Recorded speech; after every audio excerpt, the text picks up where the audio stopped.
മുരിങ്ങയിലയും ചക്കക്കുരുവും കൂടിയാണ് തോരൻ വെക്കാൻ പോകുന്നത്. മുരിങ്ങയില നല്ല കർക്കിടക മാസത്തിലൊക്കെ കൂടുതൽ കഴിക്കുന്നതാണ്. ഇതിപ്പം ഇതിനും തീരാറായി. കർക്കിടക ആകുമ്പോഴത്തേക്ക് എല്ലാവരും മുരിങ്ങയില ഏറെ കഴിക്കുന്നത് നല്ലതാണ്. 10 ഇലകളാണ് കഴിക്കുകയും ചെയ്യും. ഇത് മുരിങ്ങയില, ഇത് ചക്കക്കുരു, ഇത് രണ്ടും കൂടിയാണ് തോരൻ വെക്കാനാണ്.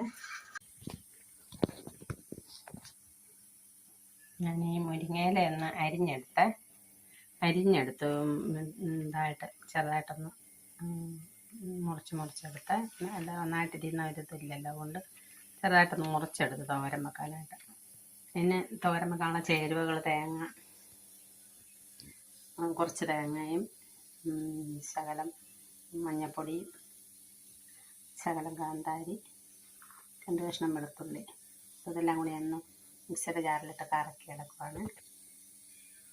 ഇതിന് കടുക് വറുക്കാനായിട്ട് തോരൻ കടുക് വറുക്കാനായിട്ട് കുറച്ച് എണ്ണ ഒഴിക്കുകയാണ്.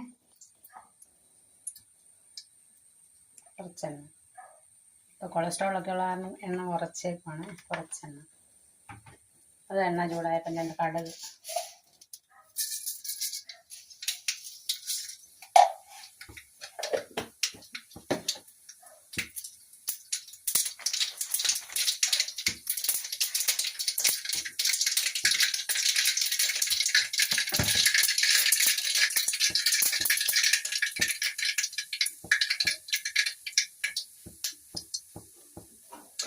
അരപ്പ് ഞാൻ അങ്ങോട്ട് നടുവാണ്. ഇനി ചൂടാക്കി തേങ്ങ എടുക്കാനായിട്ടാണ്. ആദ്യം അരപ്പൊന്ന് നമ്മൾ കടുക് വറുത്തതിനകത്ത് ബാങ്ക് ഒരു പേസ്റ്റ് ആണ്. അതൊക്കെ കാണാൻ പറ്റും. അരപ്പൊന്ന് ചൂടാകാനിട്ട്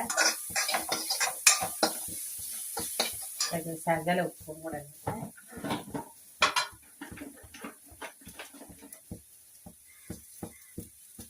എൻ്റെ മുരിങ്ങയില അരിഞ്ഞതാണ്. എൻ്റെ മുരിങ്ങയില ഇടുവാണ്. മുരിങ്ങയില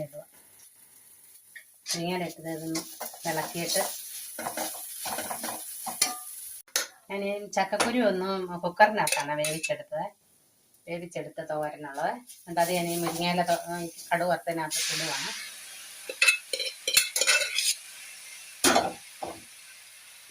എന്താ ചക്കക്കുരു ഇട്ടു, മുരിങ്ങയിലയും കൂടി ഇട്ടൊന്ന് കൊത്തി വെക്കുവാണ്. ആവി കയറാനിട്ട് വെച്ചു. ഒരു 10 മിനിറ്റായേ.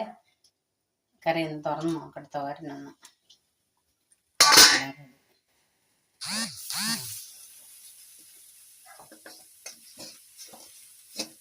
നമ്മുടെ തോരൻ റെഡി. എല്ലാം ഒക്കെ ഒന്ന് വെന്ത് കുഴഞ്ഞ് ചക്കക്കുരു ഒക്കെ ഒന്ന് പിടിച്ചു.